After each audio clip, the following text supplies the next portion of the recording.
En Vivir Felizmente le daremos voz a aquellos que han experimentado desafíos en su salud mental y han encontrado el camino del crecimiento. Cada historia nos recordará que no estamos solos en este viaje y nos inspirarán a buscar el equilibrio en nuestra propia vida. Todos hemos tenido episodios que nos han alterado nuestra salud mental, porque tu salud mental tiene que ser siempre lo más importante de todo. Bienvenidos. Hola, bienvenidos y un capítulo espectacular que vamos a tener hoy de Vivir Felizmente. Y hoy estoy con una gran compañía, con una persona, ciertamente acabamos de cruzar palabras, pero prácticamente parecemos que nos conocemos hace rato. Así que tengo el agrado de tener al doctor Patrick Erac, es médico psiquiatra que está cursando una subespecialidad en niños y adolescentes. Y hoy vamos a hablar de un temazo, doctor. ¿Cómo estás, primero que todo? Buenas tardes, Silvia. Muchísimas gracias por la invitación. Realmente cuando me comentaron la oportunidad de hablar de estos temas, a mí me fascinó la idea. Realmente tocar temas como los que vamos a hablar hoy me parece súper valioso, súper importante poder aprovechar esos espacios. Muchísimas gracias. Con todo gusto y es un placer de verdad tenerte. Y es que muchas veces como papás, y te voy a contar mi experiencia que yo te decía, en un momento de mi vida con mis hijos pequeños, hubo un tema, si había confusión, si mi hijo pequeño tenía autismo, tenía Asperger, tenía un trastorno de déficit, porque tenía un trastorno de lenguaje. Claro. Y hoy precisamente en Vivir Felizmente vamos a tratar este tema, el autismo. Y el autismo como tal, que tiene muchísimas corrientes, que ha tenido una evolución en los últimos años, podemos empezar definiendo qué es el autismo. Claro, como bien comentabas, realmente en los últimos años han habido enormes cambios. Desde la misma conceptualización o la definición del autismo ha cambiado realmente desde el 2003, tenemos ya 11 años realmente que se cambió como la nomenclatura. Se trató de simplificar la hora de ponerle nombre y apellido a esta entidad, ¿verdad? Entonces, realmente el autismo es difícil establecerlo como en únicamente algo, una norma, ¿verdad? O algo que abarque la diferencia en la presentación clínica que podemos encontrar. ¿A qué me refiero con esto? Bueno, vamos a encontrar que el trastorno del espectro autista, conocido como TEA, representa toda una gama de síntomas, ¿verdad? Y cada síntoma se va a presentar en menor o mayor medida en cada persona. Entonces es ahí donde es sumamente importante reconocer esta condición como un trastorno del neurodesarrollo y con una presentación sumamente heterogénea, o sea, sumamente variable. Difícilmente, y eso nos lo enseñan desde que estábamos en la universidad, vas a encontrar un chico con autismo igual que otro, ¿verdad? Porque cada persona es un mundo, ¿verdad? Y específicamente en esos chicos es todavía más importante, ¿verdad? Partiendo de ese supuesto de que son sumamente heterogéneos, vamos a mencionar que para poder hablar del trastorno del espectro autista, contamos con dos pilares diagnósticos, ¿verdad? El primer pilar viene a ser las deficiencias en los patrones de socialización y comunicación social. Y voy a hacer un asterisco ahí, ya retomamos con la parte de comunicación, eso que me comentabas en la parte del lenguaje. Y el otro pilar diagnóstico viene a ser patrones o intereses restringidos o repetitivos, ¿verdad? Que eso es tal vez lo que la gente más popularmente identifica con autismo.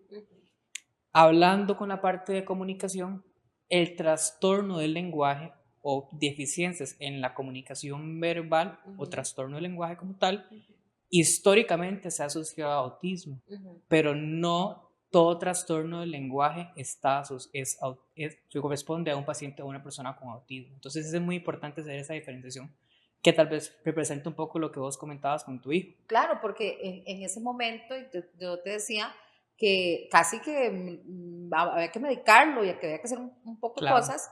Y yo decía, pero es que lo único que tiene es que no habla bien, pero claro, del resto socializa, le gusta tener amigos, le gusta jugar, gestiona las emociones, ¿verdad? Obviamente como un niño, ¿verdad? claro, Total. claro. Pero yo decía, es que yo no le veo rasgos, pero llega un momento, a pesar de que uno es de la rama médica, que vos empezás a dudar, ¿verdad? ¿Será que sí tiene? ¿Y será que yo lo estoy más bien dejando ir y se me va a Claro. complicar la cosa? Claro, ¿será que los demás ven algo que tal vez yo no estoy viendo, verdad? Exacto. ¿Será que no estoy compartiendo lo suficiente con el chico o la chica que yo no lo veo, pero la maestra sí, verdad? Es sumamente importante eso que mencionas vos, Pero es importante, ahora que hablas de esa parte también en cuanto a tratamiento, por ejemplo, un chico con un trastorno del lenguaje no requiere un medicamento tipo, digamos, una pastillita que le ayude a hablar, ¿verdad? Claro, Lo que requiere es un tipo de terapia claro. de lenguaje, una estimulación diferenciada para ese tipo de dificultad, ¿verdad? Doctor, y yo siempre he tenido la duda, y te estoy dando la duda así literal de médico inclusive, Claro, por claro. decir, ¿por qué ha evolucionado tanto en el tiempo? ¿Por qué espectro autista, de repente hablamos del Asperger, Ujú. ¿verdad? Que bueno, es que es un Asperger, pero entonces el Asperger es un Asperger, es un autismo, ¿verdad? ¿Por qué ha evolucionado tanto este diagnóstico en los años y tantas corrientes que ha habido de eso? Claro, como te comentaba, digamos, por ejemplo, lo que se conocía como el síndrome de Asperger, Ujú. ¿verdad? Viene a ser como lo que ahora se conoce como un trastorno del espectro autista con un grado de leve, Ok, digámoslo así, ok. ¿verdad? Entonces eso ya ha ido cambiando y Ujú, se ha tratado de incluir, digámoslo, como diferentes síntomas específicos y poderlos desarrollar en un abanico de síntomas, como te comentaba, ok. ¿verdad? Sí ha habido un enorme cambio, ¿verdad? Va desde la nomenclatura, la Ujú, clasificación, ¿verdad? ujú. Y va de alguna manera a facilitar el diagnóstico, hacia Ujú. eso va dirigido. Ok, dando esos pilares que nos diste, Ujú. si yo tuviera, digamos que por decir así, tres círculos, Ajá, pongamos un ejemplo, y yo te digo, bueno, en la parte de autismo leve, ¿cómo yo sospecho?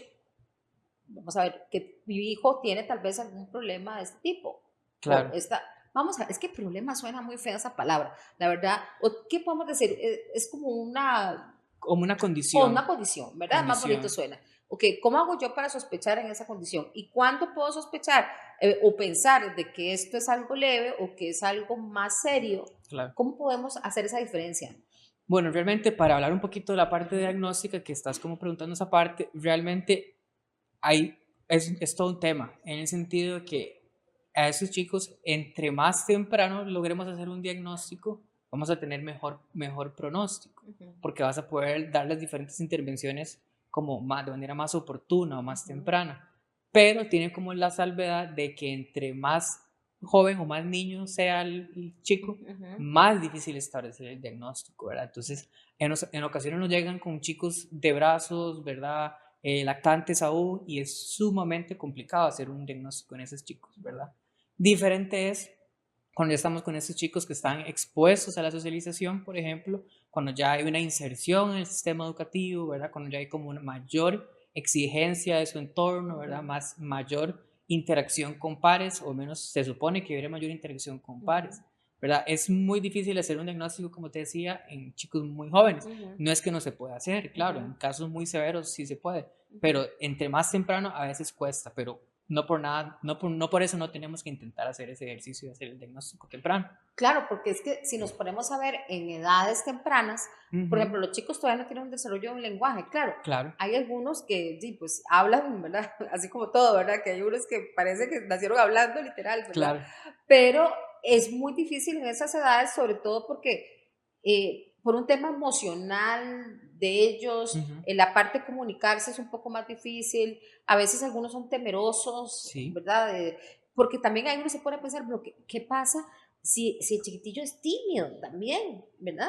Eso es muy importante porque aparte de esos dos pilares que te comentaba, tiene que esos dos diferentes grupos grandes de síntomas tienen que estar presentes en diferentes ámbitos, Mm, ¿verdad? Entonces, por ejemplo, si un chico de repente no socializa con el kinder, mm, pero usted lo lleva a una fiesta familiar y es el chico el alma de la fiesta, socializa con los primos, ¿verdad? Entonces, es importante como prestarle atención a cómo se desenvuelven los chicos en los diferentes entornos, ¿verdad? ujú, Porque no es lo mismo estar en la escuela a que estar con los primos, por ejemplo, ujú, ¿verdad? exacto.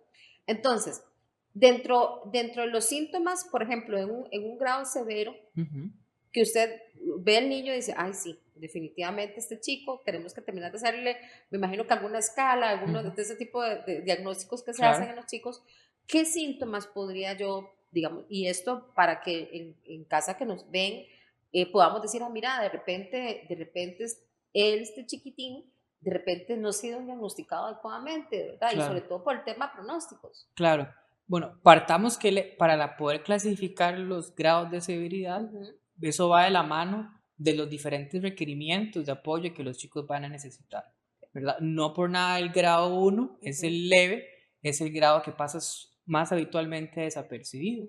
El grado 3 es un chico que generalmente va a requerir muchísimo apoyo, incluso en actividades básicas de la vida diaria, ¿verdad? Como tal, como alimentación, como patrón defecatorio, patrón de sueño, ¿verdad? Son chicos que digamos que entre mayor el grado, mayor grado de apoyo va a requerir y mayor grado de complejidad puede suponer para el abordaje terapéutico, digamos.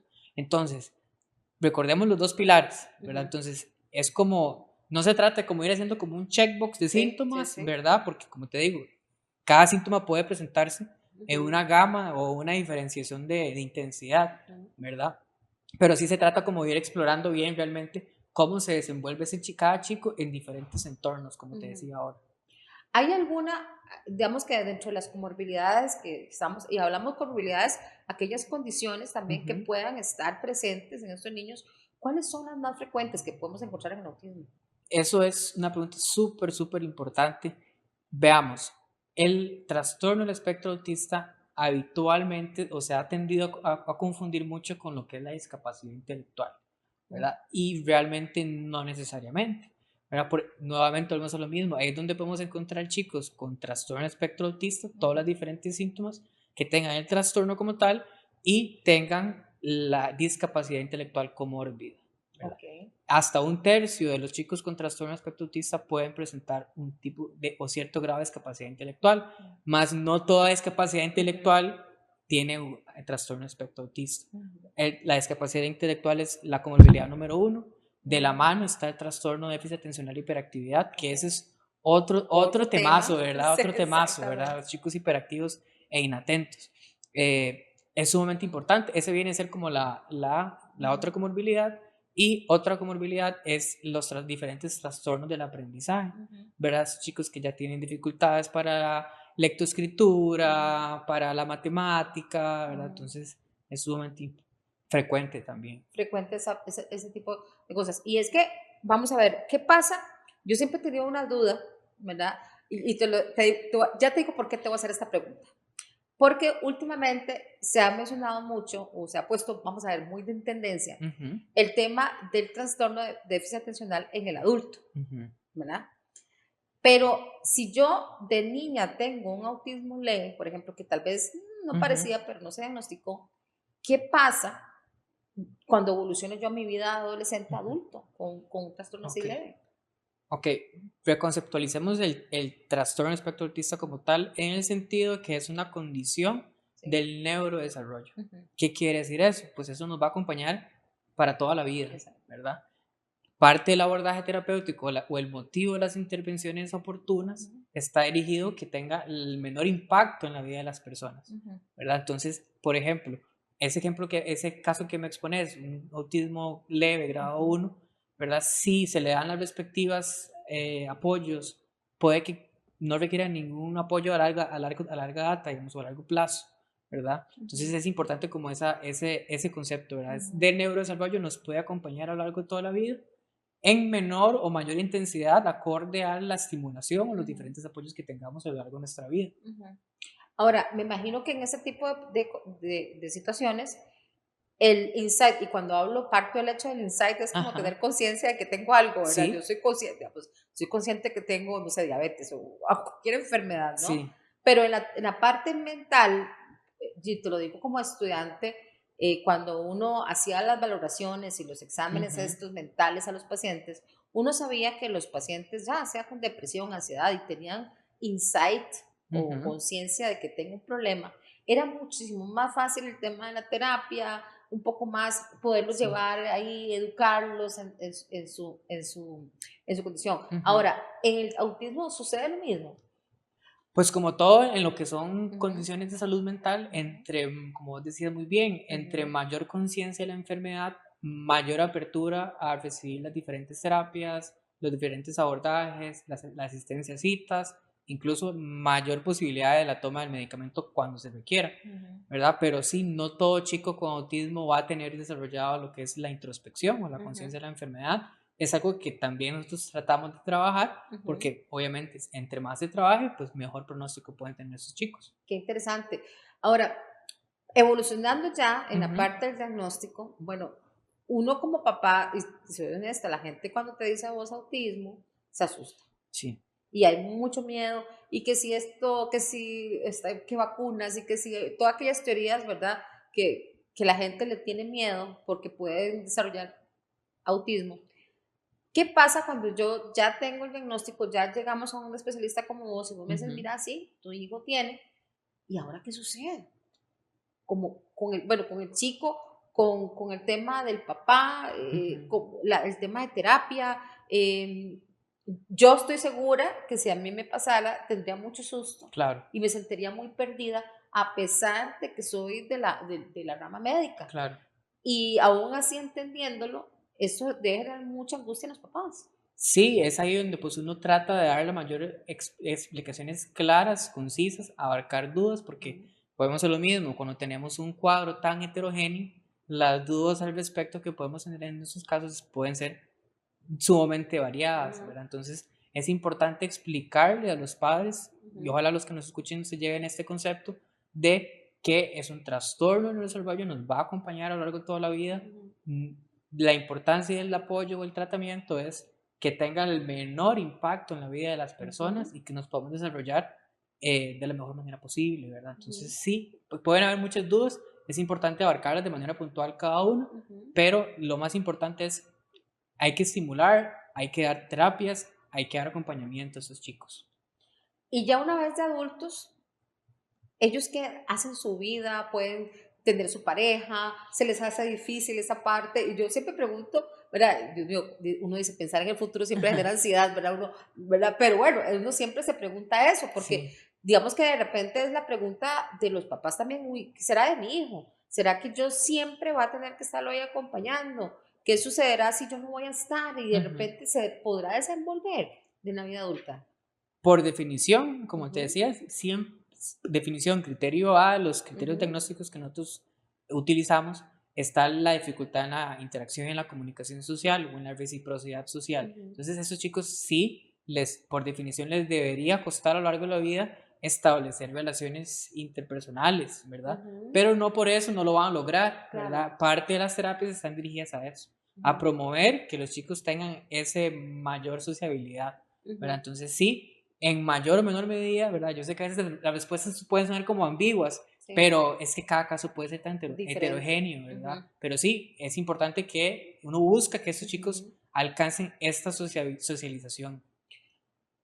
Y me imagino que dentro de esas terapias, como papás tenemos que llevar terapia también. ¿Cuál es el principal reto, Patrick? O sea, en esto, vos que trabajas ahora y que Ujú. vos sos apasionado y que te encantan niños y adolescentes, y cuando te mencioné el tema, me decía, uy, sí, sí, hablemos de esto, ¿verdad? ¿Cuál es el principal reto, o sea, en esta población actualmente? ¿Te refieres a los chicos o A los a chicos y los a los chicos? padres, a los dos. Bueno, pues realmente lo primero es la aceptación Ujú, del diagnóstico, ¿verdad? ujú, Digámoslo, aceptación y apertura a recibir ujú, los diferentes apoyos, ujú. ¿verdad? Y explicarles que no necesariamente hay, digámoslo, no una cura, digamos, no hay una pastilla que les podamos ofrecer a los chicos Mágica, mágica, ¿verdad? ¿verdad? Ajá. Porque es algo que ya se fue formando a lo Ujú, largo del desarrollo de los chicos, ujú, ¿verdad? Pero sí hay un tratamiento que les puede dar calidad de vida. Entonces, en la medida que los padres o los encargados tengan como esa aceptación, ¿verdad? Y apertura a las diferentes terapias, pues nos ujú. puede ir mucho mejor, ¿verdad? Ok. Eso es un reto, yo diría, claro, Sí, que es los un padres reto. logren como entender o estar Ujú. abiertos a la posibilidad que uno de esos diagnósticos acompañe a nuestros chicos. Además de autismo per se, hay más tendencia a que ellos tengan otras enfermedades mentales asociadas. Hablo de depresión, hablo de trastorno de ansiedad, abuso de sustancias. Lo que más se ha asociado Ujú, son trastornos tipo de ansiedad y depresión, lo ok. que conocemos como trastornos del estado de ánimo, Ajá. ¿verdad? Hasta un 60-80% Bastante, son sí. bastante Ujú, altos por su misma incomprensión en algunas ocasiones, ¿verdad? Son chicos que se suelen ser frustrados porque no, veámoslo, que tengan dificultades para la interacción social o hacer amigos, por ejemplo, que la gente puede ujú, entender, no quiere decir que no quieran hacerlo, ¿verdad? ujú, Entonces, cuando de repente un chico quiere tener amigos y no puede hacerlo porque realmente le cuesta, es ahí donde estos chicos se nos pueden deprimir, se nos pueden ver ansiosos, se nos pueden sentir frustrados, ¿verdad? Entonces es sumamente complejo en ese momento. Y en la parte ya en esta parte, porque no hablamos de todo lo negativo, porque hay cosas muy positivas, y yo creo que Ujú. en la medida de que establecemos una terapia, un tratamiento de estos chicos, pues ellos van evolucionando, ¿verdad? Ahora, en vos, en tu opinión, ¿qué es lo más satisfactorio que vos puedes decirme? Bueno, yo trabajo con esta población, tengo experiencia en esta población, pero ¿qué le podemos sacar como algo positivo, ¿verdad? En estos chicos. Lo más rico o lo más provechoso para uno realmente es cuando el chico va ganando ciertas habilidades, Ujú. ¿verdad? Cuando de repente la primera cita, mire doctor, no se socializa con nadie, no tiene amigos, juega solo, ¿verdad? Luego le das cierto seguimiento a lo largo del tiempo y ya te menciona listas de 5 o 10 amigos, ¿verdad? Ajá. Ya hasta tiene pareja, ¿verdad? Ujú. Entonces cosas, eso para uno es lo más satisfactorio, realmente cuando los chicos Ujú. van desarrollándose o ir ganando habilidades que les van a permitir en algún momento Ujú. independencia, relaciones interpersonales, calidad de vida, al final de Ujú. cuentas. Al final de cuentas, muchos inclusive ha habido muchas tendencias y uno que ve, vos sabes que uno por redes ve muchas cosas y mucha información. Ujú, ¿Qué tal las mascotas en estos chicos? O sea, porque en algunos chicos, por ejemplo, que tienen de repente un mal gestión tal vez ujú, o que les da mucho miedo, de repente hacen muchos berrinches o no rabietas, ¿verdad? Muchas veces las mascotas han ayudado a calmarlos, ujú, inclusive he visto mucho el beneficio de mascotas en chicos, ujú, por ejemplo, con trastornos ansiosos, por ujú. ejemplo, ¿verdad? Entonces, ¿existe también esa evidencia en los chicos autistas? Eso, digamos, por lo que te entiendo, eso viene a suponer como Ujú, un modelo terapéutico, lo que ujú, conocemos como terapias alternativas o ujú, más que alternativas complementarias, ujú. ¿verdad? La famosa quinoterapia, ¿verdad? Exacto. Para, no Ujú, sé si los que nos escuchan lo comprenderán, en el sentido que es esos chicos que andan en caballo, ¿verdad? Que ujú, les ayudan a andar como a manejar la parte sensorial, ¿verdad? A estar más tranquilos ujú. en ese sentido. Los mascotas pueden suponer una herramienta sumamente valiosa que a veces uno como médico ni siquiera contempla realmente, Sí. pero sí deberíamos de tomarlo más en cuenta, claro. No, y te lo menciono porque en algún momento yo no he tenido pacientes con diagnóstico de autismo, pero sí me acuerdo muy Ujú, bien una chica que tenía constantes síntomas gástricos, me acuerdo. ujú, Era una chica bastante ansiosa, una chiquitina de escuela, y había ido, o sea, tú te imaginas, el gastroenterólogo, había tenido gastroscopías, colonoscopías, ujú. todo aquel arsenal de medicamentos, y la chica, yo me acuerdo que no hubo forma, o sea, no hubo forma. Yo me acuerdo que esa vez llegó alguien y le dice, ¿por qué no le compras una mascota? Y se compraron una mascota, ¿verdad? Pero sí, es una mascota, sí, compró una mascota. Y yo me acuerdo que esa vez esa chica, cuando empezó a tener su mascota, fue otra niña, ¿verdad? O sea, Ujú. prácticamente su estado ansioso, y no es que la mascota fuera el remedio total, pero sí hubo una mejoría de sus cuadros, porque era una niña que llegaba, o sea, había que llevarla a Ujú. emergencias a ponerle suero intravenoso para el dolor gástrico que tenía, tipo como de adulto, de Claro, úlcera gástrica, se decía de uno, ¿verdad? emergencias cada 15 días por la ansiedad y Exacto, ¿verdad? sí, realmente los animales, como te decía, realmente pueden suponer una herramienta sumamente valiosa que uno realmente no está habitualmente acostumbrado a contemplar y deberíamos de hacerlo porque hay historias como esas, hay Ujú. miles. Ahora, ya digamos que en todo lo que hemos hablado, hay un tema también que también se las trae, que también podríamos hacer casi un podcast de ese tema, que es el trastorno de déficit atencional. Ujú, ¿Está ligado al déficit de atención en los chicos con autismo? ¿Es una patología aparte? O sea, yo tengo un chico y tiene esto y tiene trastorno de déficit atencional y además tiene autismo, ¿verdad? claro. ¿Cómo puedo diferenciarlo? Son como papas y melones, Chayotes. papas y chayotes. Exacto. Exacto, completamente diferentes. Ujú, Lo que pasa es que pueden estar comórbidos, ujú, ¿verdad? El trastorno espectro autista, recordemos, dificultades en la ujú, comunicación, interacción social, ujú, reciprocidad, ujú, interacciones, patrones fijos, restringidos, intereses, ujú. ¿verdad? Trastorno del lenguaje, con asterisco, como Con te asteriscos. comentaba, ¿verdad? Ujú, Que no siempre, ¿verdad? Versus un trastorno de déficit atencional e hiperactividad con impulsividad. ujú. Entonces, como su nombre lo dice, ¿verdad? Tiene que haber inatención, puede haber hiperactividad en diferentes ámbitos, tiene que haber impulsividad, ¿verdad? No necesariamente los chicos con autismo pueden presentar todo eso, pero sí son condiciones que vemos altamente comórbidos. Todos se deben de medicar los trastornos de déficit atencional, doctor. Uno medica el trastorno de atención y hiperactividad cuando hay impacto o repercusiones que le impidan a la persona tener un desarrollo, digámoslo entre paréntesis, normal o habitual, ¿verdad? Cuando ya de repente es un chico que pues deja tareas incompletas, no copia la pizarra, pierde la cartuchera, pierde los lápices, ¿verdad? La maestra dice que pasa levantándose la clase, interrumpe, ¿verdad? Entonces uno medica en ciertos escenarios, pero contrario a la creencia popular, los psiquiatras no únicamente medicamos, ¿verdad? Sí tratamos como de tratar de realmente diferenciar cuándo sí y cuándo no, basados en cuándo hay un impacto en la calidad de vida de las personas. Claro, y es que este tema, pero es que el trastorno de déficit atencional, es más, a mí me hicieron el diagnóstico ya de adulta, o sea, es un TDA, y yo, bueno, y con razón, porque uno me ya todo tiene sentido. Ya todo tiene sentido. De repente que estabas haciendo algo y de repente, ¿verdad? Tu pensamiento se va, ¿verdad? Pero bueno, esa parte del trastorno de déficit atencional, te lo digo el tema de la medicación, porque muchas veces se da, porque hay chicos inquietos también, o sea, y a esos, los traviesillos, los inquietos y los que andan ahí viendo qué hacer y qué no hacer, ¿verdad? ¿Será que tiene trastorno de déficit atencional? Porque te lo pregunto porque muchas veces, no, es que ya no puedo, es que tiene que medicarlo. Y a veces hay mucha presión por parte de las maestras, tiene que medicarlo. Bueno, y es que el medicamento no hay que satanizarlo tampoco, pero no deja de ser un medicamento pues, delicado, al fin y al cabo. Pues totalmente, y a ese ahí donde no hay que ser como este tipo de presiones y realmente ser como expeditos o más minuciosos a la hora de realmente establecer un diagnóstico, ¿verdad? Pero sí, realmente, y ahora que mencionabas eso de tu caso, del diagnóstico en la adultez, eso es otro temazo, ¿verdad? El trastorno atencional y hiperactividad en la adultez, porque suele desaparecer primero la impulsividad y la hiperactividad. Cuesta mucho, los hay, porque de que los hay adultos inquietos, ¿verdad? Pero lo que suele más pasar desapercibido son los adultos inatentos, ¿verdad? Son de repente estas personas que pues, se olvidan cosas del trabajo, tienen inestabilidad laboral por los mismos olvidos, ¿verdad? Entonces, es ahí donde también, a esa condición también tenemos que prestarle como esa atención.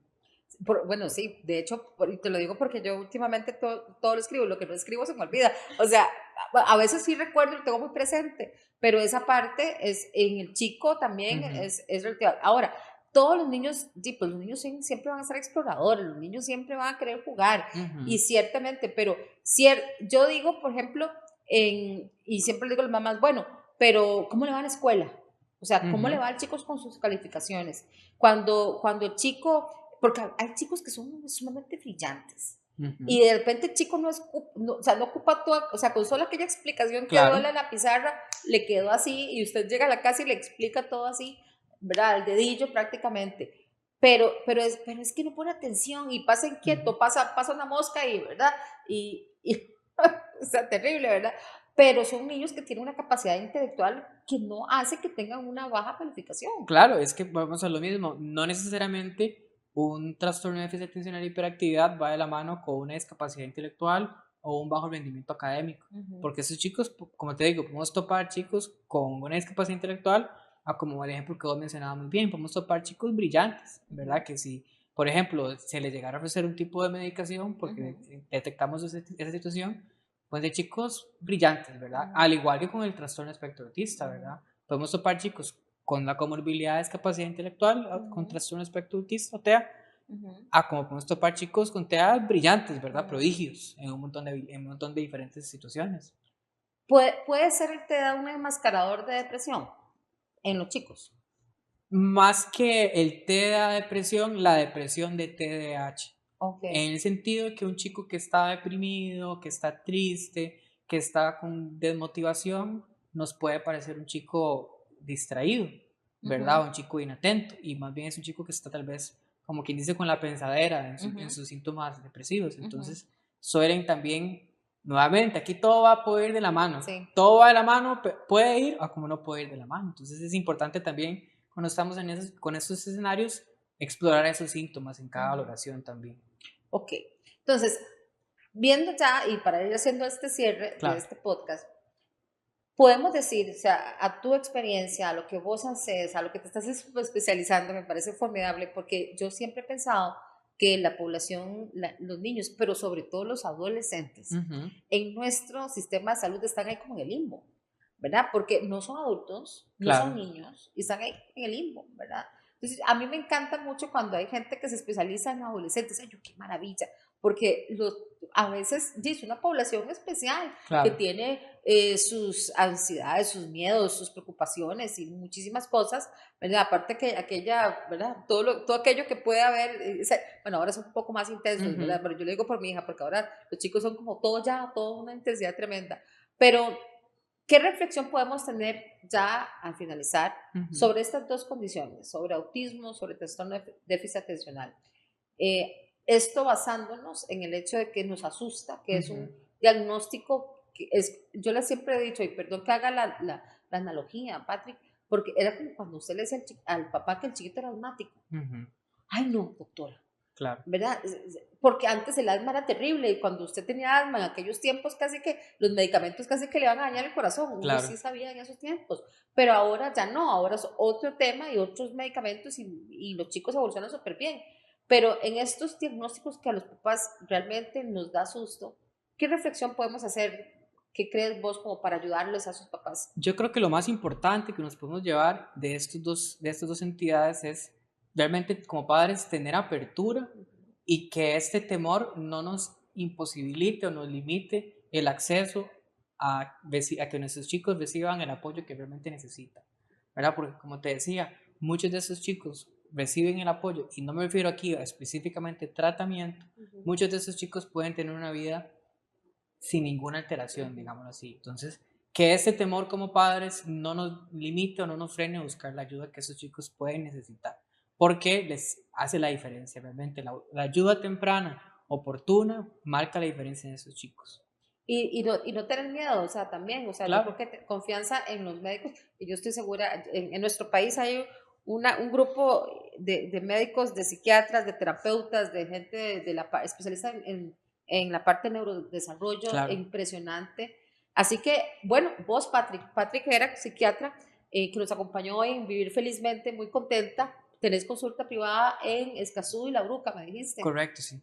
Bueno, de ahí, entonces ya saben, ¿verdad? Ojalá en redes sociales, ojalá que ahí estés, ¿verdad? Ya me dijiste que tenés el nuevo Instagram y todo. Claro, ahí estamos, ahí nos pueden encontrar. Me parece muy bien. Ha sido muy amena esta conversación. Te agradezco muchísimo, de verdad, Muchísimas por gracias a ustedes. compartir con nosotros este podcast de Vivir Felizmente. Muchísimas gracias a ustedes porque estos temas son sumamente importantes y creo que espero que hayan sido provechosos para todos. Va a Muy ser amable. súper provechoso para que nuestros chiquitos y adolescentes vivan también, vean bien felizmente, vivan ellos, Desde muy literal. jóvenes. Así Muchas es. gracias. Hasta luego. Hasta luego. Este espacio es patrocinado por Saicus, la división de marcas de Calox, división inspirada en la ciencia, la medicina y el ser humano.